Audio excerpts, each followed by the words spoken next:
এক বিমানে বিদেশ গেছে, একই কোম্পানির চাকরি করে, এক রুমে থাকে 16 বছর। আইবার পরে আমার পরিচিত একজনে বাড়ি গাড়ি অনেক কিছু করছে, আরেকজনে 16 বছর পরে আইবার সময় আরেকজনের থেকে ফ্যান হাওলাত কইরা টিফিন দেয়ছে। একবার সত্যি নিজে কইছে, কজুরি ফ্যানটা আরেকজন তে লই আইছে। এক রুমে থাকছে, এক রুম, এক দেশে। এমন হলো কেন?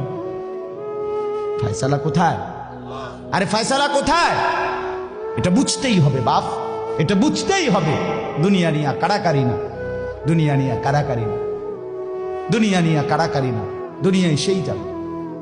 দাওয়াত ও তাবলীগের বিশ্ববিখ্যাত মুরব্বী ছিলেন, আহা সোনার মানুষ ছিলেন, আলোকিত মানুষ ছিলেন হযরত মাওলানা উমর পালনপুরি রাহমাতুল্লাহ আলাইহি। উনি বলতেন, বাপ মসজিদের ছাদে মনে করেন 500 লিটারের একটা পানির টাঙ্কি, আর নিচে 5টা ট্যাপ অজু করার জন্য দিছে।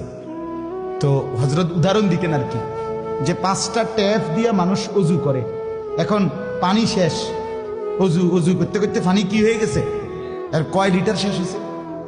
আচ্ছা, এখন মুসল্লি একটু বেশি দেখা মসজিদ কমিটি বলল যে না, কষ্ট হয় 5টা ট্যাপে উজু করতে, মুসল্লিদের আরো 5টা ট্যাপ লাগান। তো আরো 5টা ট্যাপ লাগাইছে। অন ট্যাপ হয়েছে কয়টা? এখন মুসল্লিরা উজু করে 10টা ট্যাপ দিয়া পানি শেষ হয়েছে। এখন পানি শেষ হয়েছে কয় লিটার? ধরো মিয়া, আগে না 5টা থাকতে না